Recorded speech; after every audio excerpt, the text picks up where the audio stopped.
Yeah, my people, do I say congratulations to NNAMDI KANU and Igbo tribe as the federal government of Nigeria dropped the charges of terrorism case.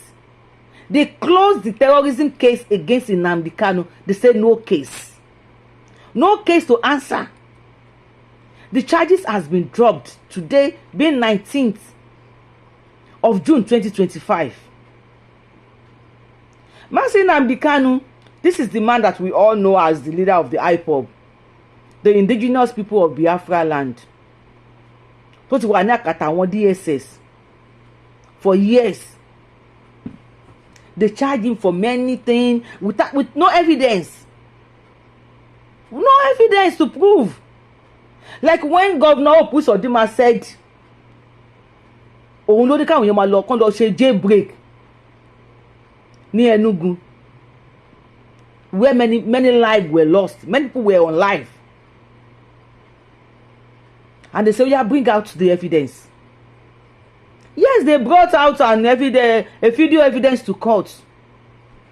Yet the judge said it's not enough for him. This is Justice Omotosho, son. And to handle case, that Judge Binta Unyaku. But if I'm not pronouncing that name very well, I'm sorry, was the one that granted this man bail, for health condition. But they refused to release him. I don't know if Nigeria, some people in Nigeria are above the law. They refuse to release him. They have been saying he's a secessionist. You want to bring some people out of Nigeria. You want to divide Nigeria. You want to do this. They even charge him that during NSAS, at least 164 police stations and 9 INEC offices were destroyed due to the result of Kanu's inciting remarks, that he has been inciting people to go and do this, to go and do that. We have 5 witnesses. Even when one of the witnesses said, Kanu said he should go and kill some people. We have 3 million people. Only ko unlo pa, but we want to at least 2,000 or 3,000. How dare an adult someone said, you are not under duress. NNAMDI KANU ogbebon si e lori. Your case is your case. If you say somebody say you should go and kill person and you go and do it, you will face it. Like a minor, if you are minor, that will be another case. But the case of an adult said, during that time when Justice Binta Unyako released, telling NNAMDI KANU, gave him bail, they won't release here. Nothing was done. Jailbreak in Imo State. Who did the jailbreak in Imo State? They brought Opusodima is the one that's killing people in Enugu. That anywhere, no matter where on ilẹ̀ Igbo, on NNAMDI KANU ló pa wọ́n. NNAMDI KANU ló ṣe ń pa ilé ìpàtọ̀. Okay, ẹ mú evidence wá. Jailbreak tí wọ́n ṣe gan, wọ́n ní ṣe bí video surveillance wà ńbẹ̀. Up to date, wọ́n rí evidence mú kalẹ̀. I believe these are some of the things to jẹ́ kí everybody kó máa rí pé Nigeria àwọn kan wà above the law, and there are some things that will happen. Àwọn kan will be sponsored to testify against èèyàn. If you are one of those people that they will just tell you to go and testify against someone, and you do it, did you at all believe in the law of karma? That one day something will happen, or something may happen to your children, and you will see people testifying against them. Will you see that as a result of what you have done before?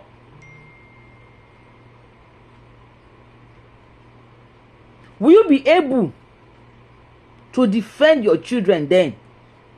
Because you have done it to someone.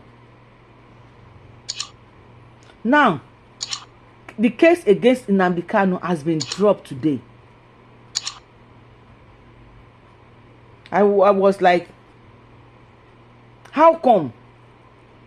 Tí NNAMDI KANU tó pẹ́ tó bẹ́ẹ̀ ní prison. How come tí NNAMDI KANU pẹ́ tó bẹ́ẹ̀ yẹn lọ́gbà ẹ̀wọ̀n? The first day tí wọ́n wá fún case here, even the DSS said they did not see anything to classify him as terrorist with him. No equipment to terrorize anywhere. Then the radio equipment was supposed to in Nigeria unlawfully. That he brought some radio equipment to Nigeria unlawfully. Okay, fine. There should be charges for that. I don't know about law. I am not a lawyer. But I am just doing my best to do some findings with what is going on in Nigeria.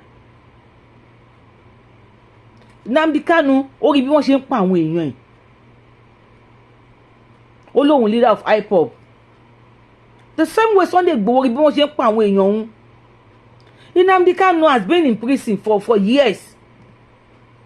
Sunday Igboho has been in exile. Even though 2 years in prison in Benin Republic. Later in exile. Now, the Miyetti Allah leader to create a police. He created security in Nigeria. He created police in Nigeria. He went to the extent of creating his own army.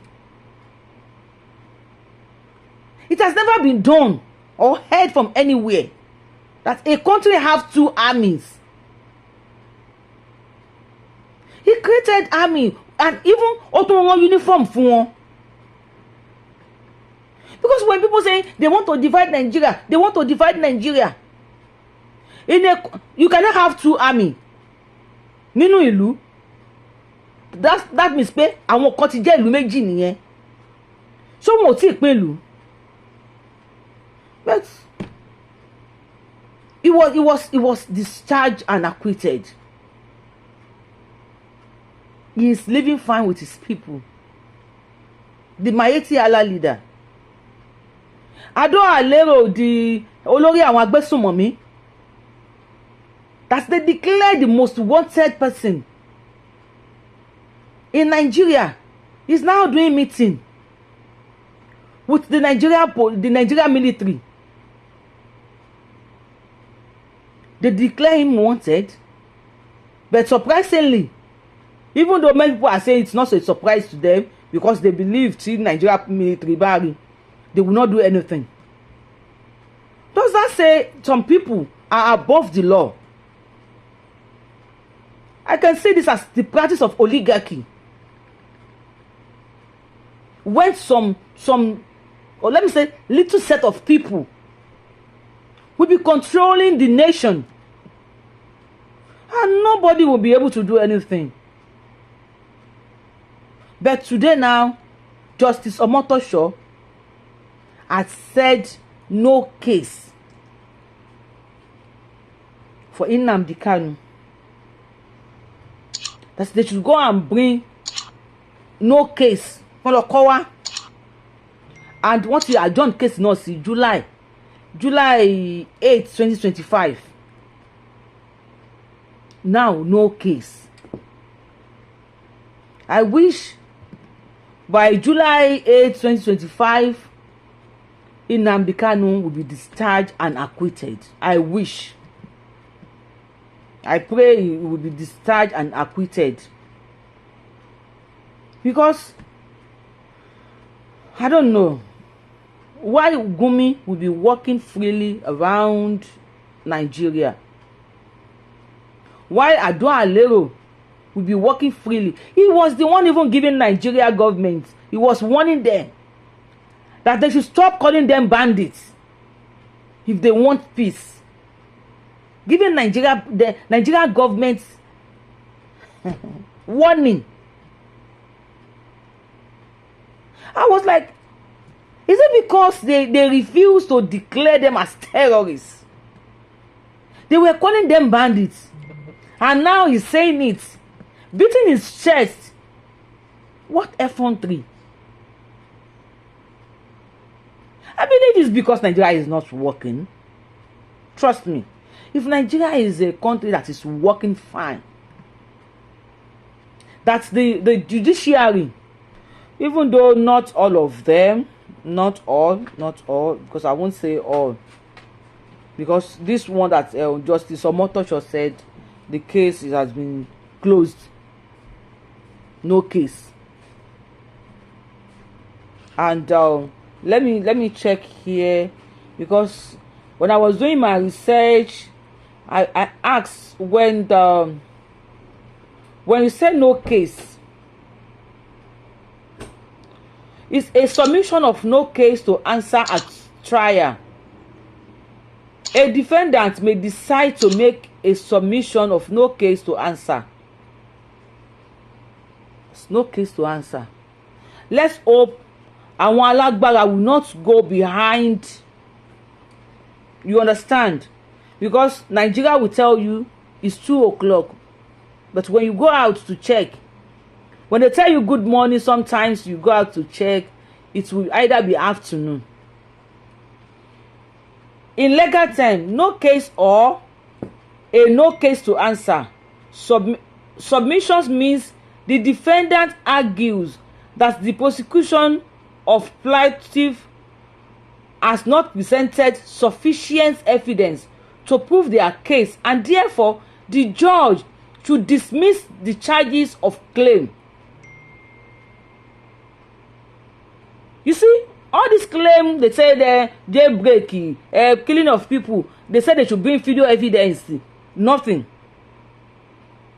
So I think Justice Omotosho is tired of their propaganda, their lies, their this, their that.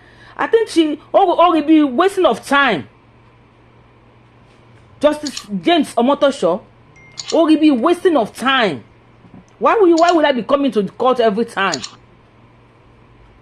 And without good evidence? Why will you tell me someone sends you to go and panyo as an adult and you are not under duress?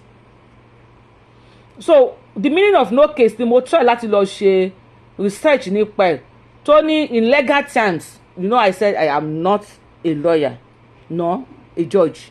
I wish I could be one. No, I don't wish I could be one. I wish I could be a military officer, but no chance for me then. In legal terms, no case or a no case to answer. Submission means the defendant argues that the prosecutor or plaintiff has not presented sufficient evidence to prove their case. That means Nigerian government has not presented sufficient evidence to prove their case against NNAMDI KANU. And therefore, the judge should dismiss the charges or claim.